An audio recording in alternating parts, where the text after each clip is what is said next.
The Grind Volume 4 just dropped today. So I'm just going to go over the major points that are in this Grind Volume 4 in terms of the updates and what we can see in the future. So let's get right into that. The very first big announcement that they have spoken on is for music, as next month they will be covering the soundtrack for the new Skate game. And as we all know, Skate's music is super important. A good example of a good soundtrack that I would say is looking at Skate 1 and looking at Skate 2. People would say Skate 3, but in my personal opinion, I'm not too big of a fan of it, but it is super iconic. I can't deny that. I'm hoping that the soundtrack that they announced has some punk bands, metal, rock, some rap, because if you look at the previous games, that's what the music was based on. I understand it was a different time, but that's still EA Skate. The next thing is for the story. So they have said it's a story that's focused around teaching players how to skate and how to make most of their time in San Vansterdam. Crush missions, complete tours, and learn all about the world that you're a part of, because ultimately the story of Skate is the story of San Vansterdam and how you, a new arrival to the city, can fit in and make your mark. After all, San Vansterdam used to be a skater's haven until MCOR stripped it for parts and left it somewhere without an extradition treaty. So to me, this seems a little bit like Skate 1 and Skate It's story. As in the first Skate game, you are new to San Vanalona and you're just trying to make your name and make your mark and grow as a skater. And right after that game, in Skate It, San Vanalona gets destroyed by an earthquake. And you, a skater, you have to get as much money as you can from competitions,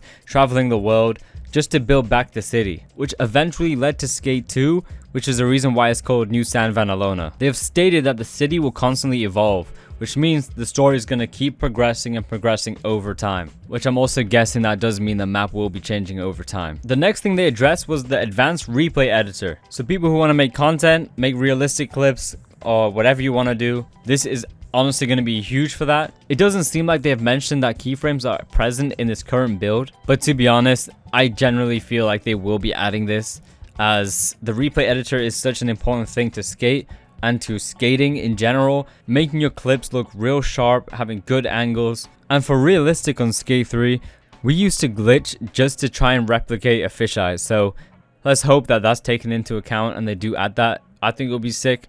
I don't want to glitch for that anymore. I just want that in the base game. Next, for hosting our own servers, they have mentioned that they are looking into that and they will be working on that. That does mean that there won't just be public sessions anymore. They will be making it so the private sessions will be a thing in the future. And they will add more information on this after early access has released. People have been wondering about the game, and will you need Xbox Live or a PS subscription to play the game? Just like Fortnite, you do not need an online subscription to whatever console you're on to play the new Skate. So if you're worrying about that, you don't need to worry anymore because you don't need to pay for online. And the very last thing that I'm really happy about that they've mentioned is voice chat being in the game. As voice chat has become such a foundation when it comes to the online of Skate 3 public lobbies, I generally felt like, you know, you're making an online game, how can you not add voice chat to the game? So there's no way they weren't going to do it. And it seems that they will be adding some age restrictions to this feature. They haven't really stated which one will be age restricted, but they said to certain features. So I'm guessing it's probably going to be voice chat. By the way, I'm pretty happy that the fact they've mentioned voice chat.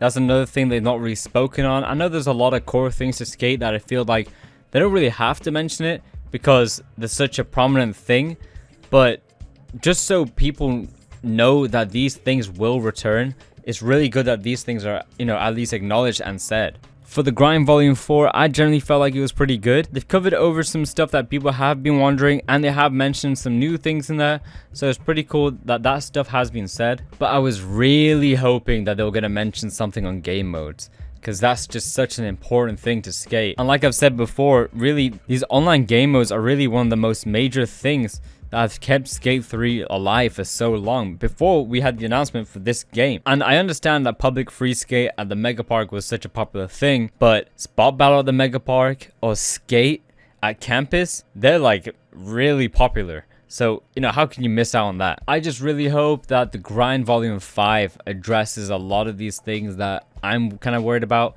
in terms of the soul of Skate, the core roots of Skate, and also the character customization. I'm really confused about the art style, to be honest. I don't know if this is a solid thing or not. So just so we understand, it will be really good that that will be addressed, even though I know it might be early. But eventually, if that is addressed, it'll be really good that we at least know what the vision and what they're aiming for. But anyways, don't forget to follow my socials.